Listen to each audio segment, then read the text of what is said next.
गचक अंधारी. सदाचा मुलगा गजानन सदाबरोबर बाजारात जाण्यासाठी सतत पाठीमागे लागायचा. एके दिवशी सदा त्याला घाबरवण्यासाठी गचक अंधारी नावाच्या एका काल्पनिक जनावराची भीती त्याला दाखवतो. पावसाच्या तडाख्यातून वाचण्यासाठी गावात शिरलेला वाघ व बाजाराला निघालेला सदा यांच्यात ज्या घटना घडतात त्या विनोदी व मार्मिक शैलीतून लेखकाने मांडले आहेत. एका गावात सदा व सखू नावाचे जोडपे राहत होते. त्यांना गजानन नावाचा मुलगा होता. त्यांचा गाडगी मडकी करण्याचा धंदा होता. भाजलेली मडकी सदा पंचक्रोशीतील गावातल्या बाजारात विकायला नेई. गाढवाच्या पाठीवर मडकी ठेवून ते हाकत हाकत तो बाजाराला जायचा आणि येताना त्याच्या पाठीवर बसून यायचा. कधी कधी एखाद्या बाजारात मडकी शिल्लक राहत असत. ती तो कुण्या ओळखीच्या घरी ठेवायचा. सदाचे व्यवस्थित चालले होते. आठवड्यातून 2-3दा आपले वडील कुठेतरी बाजाराला जातात हे लहानग्या गजाननला कळू लागले होते.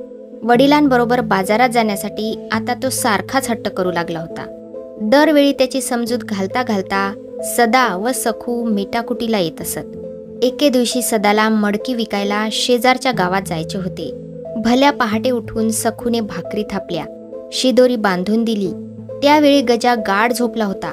सदाला ज्या बाजाराला जायचे होते तिथे मागची मडकी शिल्लक होती. त्याने ती ओळखीच्या घरी ठेवली होती. त्यामुळे त्याला आता फक्त गाढवावर बसून जायचे होते. त्याने गाढव रात्रीच गावात चरायला सोडले होते. ते शोधले आणि त्यावर बसले की परस्पर निघायचे. या बेताने सदाने आवरले. अंगणातल्या चपला पायात सरकवल्या. तो बाहेर पडणार तोच गजाला नेमकी जाग आली. खाटेवरून धाडकन उडी घेऊन पळतच बापाजवळ येत त्याने गिल्ला केला, मी येतो मी येतो. सदाने डोक्याला हात लावला. रात्री सदाच्या गावालगतच्या परिसरात जोराचा वादळी पाऊस झाला होता. विजा कडाडल्या होत्या. गारपीट झाली होती आणि त्या तडाख्यात एक वाघ सापडला होता. वाघाने बावचळून आपल्या जागेवरून पळ काढला होता. आसरा शोधत तो सदाच्या गावात येऊन धडकला होता. पहाटेपर्यंत कुठेतरी आश्रय घेऊ नि झुंजूमुंजू होताच इथून निघून जाऊ या हिशेबाने वाघाने गावात जागा शोधण्याचा प्रयत्न केला. इकडे शोध तिकडे शोध करत त्याला एक पडके खिंडार दिसले. आत जाऊन वाघ बाजूच्या भिंतीलगत उभा राहिला. ही सदाच्या घराची मागची भिंत होती. साहजिकच खिंडारात भिंतीशी उभ्या असलेल्या वाघाला सदाच्या घरातले बोलणे स्पष्ट ऐकू येत होते. सदा विचार करत म्हणाला, बाबू तुले म्या नेलं असतं, पण अंधार किती हाय, रातच हाय ना अजून. गजा उसळला, असू द्या, मी येतो मी येतो. लेका रस्त्यावर या वक्ती कोल्हा असते बरं. असू द्या, लहान लेकराले उचलून नेते म्हणतात तो. नेऊ द्या, काय नाही, मी येतो येतो. तिकडे लांडगा येते मग. येऊ द्या, मी येतो येतो म्हणजे येतो. पुढे जंगल लागते, जंगलात वाघ असते या टाईमाले. असू द्या, काय भेव नोका दाखवू मले वाघा फागाचं. ते ऐकून वाघ मनाशी म्हणाला, लोयच आटेल पोट्ट दिसून राहिलं आणि वाघानं खाल्लं तर तुले. सदानं म्हटलं. तसा गजा तोंड वेडावत म्हणाला, मले खाल्लं तर तो काय तुम्हाला सोडणार हाय काय. काय नाही, मले मैत हाय, मी येऊ नये म्हणून तुम्ही मले भेव दाखवून राहिले. सदाने विचार केला. डोळे मोठे करून म्हणाला, या वक्ती जंगलात कधी ना ते गचकंधारी भेटली तर म्हणू नको मले. गजा गडबडला, गचकंधारी? हो, गचकंधारी. काय होय हे गचकंधारी? गचकंधारी मैत नाही तुले? लेका गचकंधारी वाघा सिंहालेही एका घासात खाते म्हणतात. आपल्याला भेटली तर? काही नाही भाऊ, एवढं खतरनाक जनावर तरी हाय काय कोणतं? खतरनाक? आता गजा हादरला. शहारून आईजवळ पळाला अन म्हणाला, मी नाही येत मग, जा तुम्हीच. सदाची युक्ती फळाला आली. वाघ मनातून भ्याला, कोणती गचकंधारी होय बावा, आपल्याला भेटली तर? काही नाही भाऊ, थोडसक दिसाले लागल्यावर चालले जाऊ अथून. सदा लगबगीने घराबाहेर पडला. रात्री चरायला सोडलेले गाढव शोधू लागला. अद्याप गुडूप अंधार होता. ही गल्ली बघ, हा उकिरडा बघ, तो बघ, असे सगळीकडे फिरत अखेरीस त्याच्या घरामागच्या खिंडाराजवळ आला. भिंतीशी वाघ उभा होता. दुरून त्याची अस्पष्टशी आकृती दिसताच सदा स्वतःशी उद्गारला, हाय सायाचं, मी साऱ्या गावात पाहून राहिलो आणि हे गधळ पाहिलं तर अति उभं. सदा तरातरा चालत आला. गचकन वाघाचा कान पकडला आणि टांग फेकून टपकन त्याच्या पाठीवर बसला.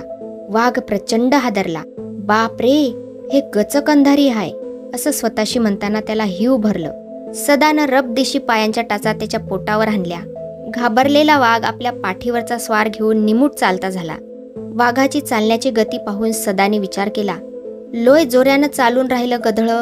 बरोबर आहे, राती सट खाल्लं वाटते यानं. चाल म्हणाले का, मलेही बरंच आहे. तिकडे गजा भेला, आता आटालाच नाही राहिला. आता काय, मस्त बाजारात जाणं अन भदाळं ऐकणं. स्वारीने गाव ओलांडले, जंगलचा रस्ता धरला. अजून किट्ट काळोखच होता, पण आकाशात चांदण्या लुकलुकत होत्या.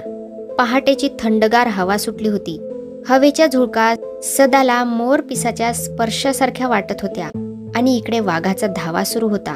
हे देवा, दया कर, मले वाचो. माल्या पाठीवरची ही बला जाऊ दे.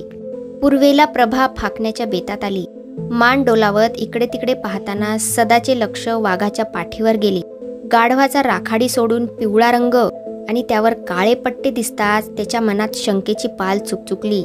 हे कसं काय, असे म्हणत सदाने मान थोडी कलती केली आणि पाहतो तर काय, साक्षात वाघ.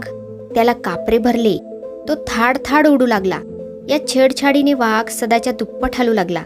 मनाशी म्हणू लागला, गचक अंधारी झटके देऊन राहिली, म्हणजे आपल्याला खायाची तयारी करून राहिली. हे सदा आकाशाकडे पाहत करुणा भाकू लागला. हे ईश्वरा, काय बुद्धी दिली बावा. गद सोडून वाघाच्या पाठीवर बसलो अन हा वाघही मले घेऊन चालला. पण मी याले दिसलो तर हा माही नळली फोडल्याशिवाय राहत नाही. मले वाचो याच्यातून, या संकटातून तार. सदाला दरदरून घाम फुटला. एवढ्या थंड वातावरणातही घामाने तो वरपासून खालपर्यंत थपथपला. डोक्यापासून घामाच्या धारा ओघळू लागल्या. घाम वाघाच्या पाठीवर उतरू लागला.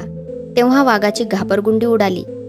घे ओ, आता तर गचकंधारी पाणी सोडून राहिली, म्हणजे मले हे आता पाण्यात भिजू भिजू खाते.